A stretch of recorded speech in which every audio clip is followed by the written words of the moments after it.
ازيكم عاملين ايه؟ النهارده هوريكم باخد ايه معايا في الشنطه بتاعه الكليه من الالف للياء. ما تنسوش بقى اللايك والاشتراك في القناه وتقولوا لي رايكم في الفيديو. النهارده بقى فيديو مختلف شويه كده. هوريكم ايه اللي انا باخده معايا وانا رايحه الكليه، من كراسه الكتب. بصوا هوريكم كل حاجه، حتى شنطه الطوارئ اللي انا باخدها بالذات معايا في الكليه هوريها لكم. انا الشنطه بتاعتي بجيبها دي انفع حاجه بتنفع معايا في الكليه، بتبقى شايله معايا حاجات ياما حرفيا.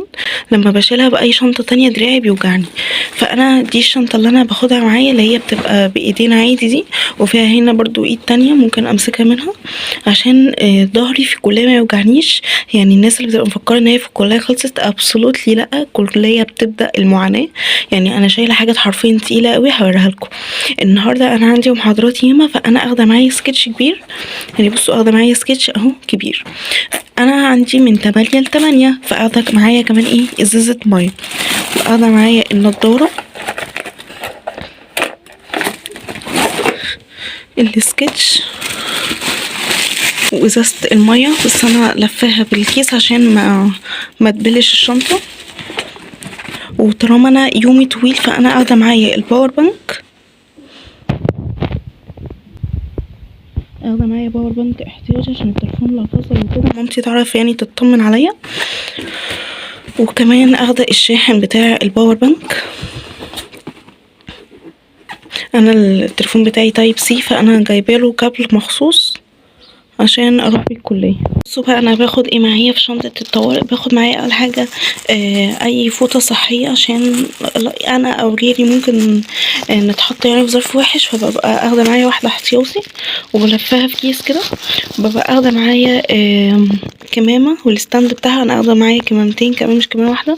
واخده معايا مناديل، واخده معايا قلم جاف احتياطي، واخده معايا 2 للكمامه، 2 ماسك كمامه كده. واخده معايا كمان ايه، اخده معايا قلم والفيتامينات بتاعتي. واخده معايا كمان بص المسكن عشان يعني احتياطي. يعني دي شنطه كده طوارئ حرفيا.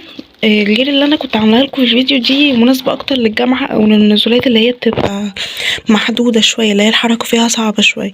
فدي الشنطه. تعالوا بكمل بقيه الشنطه فيها ايه. حرفيا في ناس ياما قوي بتاكل من بره، يعني قدام الجامعه، وفي محلات ياما قوي مشهوره قدام الكليه. بس انت لو حسبت او لو حسبتي ان انت كل يوم هتاكلي من بره حرفيا هيتخرب بيتك. ده غير كمان ان الاكل اصلا من بره دلوقتي ما بقاش مضمون، وبقى بيقولوا فيه حاجات بالهبل، وناس كتير يعني بنحمينا بتموت مسمومه. بيبقى في نصايب سودا حرفيا في الزمن اللي احنا فيه ده. كل حاجة واردة، فاحنا نحمي نفسنا، والافضل ان احنا ناكل في البيت احسن لنا، ونبقى ضامنين الاكل اللي معانا ده نضيف واللي فيه كويس وكل حاجة فيه تمام، عشان نتجنب اي حاجة ممكن تحصل. فانا جايبه معايا النهارده اكل في لانش بوكس. جايبه معايا سندوتشين، وهجيب من تحت وانا نازله كمان شيبسي وحاجات تانية. وجايبه معايا السبلاش بتاعي كده احتياطي في الشنطه، عشان انا يوم النهارده طويل، فيعني ببقى عايزه حاجه تبقى معايا كده اللي هو ايه، اجدد بيها نفسي بس ما تبقاش ريحتها قويه. عشان كده مش بجيب برفان، انا بجيب بادي سبلاش. وجايبه كمان معايا القهوه، انا جايبه ميه وجايبه قهوه، ممكن لما انزل كمان اجيب عصير، عشان يعني ابقى معايا حاجات اليوم كله، ما اضطرش ان انا اشتري حاجه من بره غير مثلا العصير.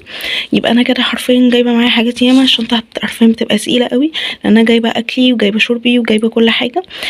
السوسته بقى الصغيره اللي هنا دي، انا حاطه فيها الاقلام، حاطه فيها 3 اقلام كده، عشان يعني المحاضرات ياما وكده، فممكن القلم يخلص اي حاجه تحصل، فتبقى احتياطي. ال3 اقلام دول بيفضلوا طول الترم في الشنطه ما دي الحاجات اللي انا بيتغيروش. باخدها لما بيبقى عندي محاضرات ياما. لما بيبقى عندي محاضرات قليلة او محاضرة ولا اتنين، باخد معايا السكتش صغير او نوتة حتى، وباخد معايا القلم والبوك والكارنيه بتاعي، وباخد معايا يعني السبلاش برضو، وممكن برضو الفوطة الصحية معايا احتياطي. واللي يعني ما يعرفش، انا من اسكندريه وانا في كليه تربيه، والشنطه دي اصلا انا اشتريتها من الخيم اللي بيعملوها عندنا في المجمع في الكليه. بيعملوا عندنا اي حد في كليه تربيه او حقوق او تجاره او سياحه وفنادق اسكندريه هيبقوا فاهمين الكلام ده. بيعملوا عندنا معرض اصلا للشنط والكراسات والمجال الحراري والحاجات دي كلها، اصلا بتبقى عندنا في الخيمه دي. بتبقى خيمه دراسيه كده فيها كل حاجه. انا كنت شاريها منها تقريبا ب115 او ب105، انا مش فاكره قوي. وعندهم كل حاجه. لو عجبكم الفيديو متنسوش تعملوا لايك وكومنت حلو واشتراك في القناه. يلا باي باي.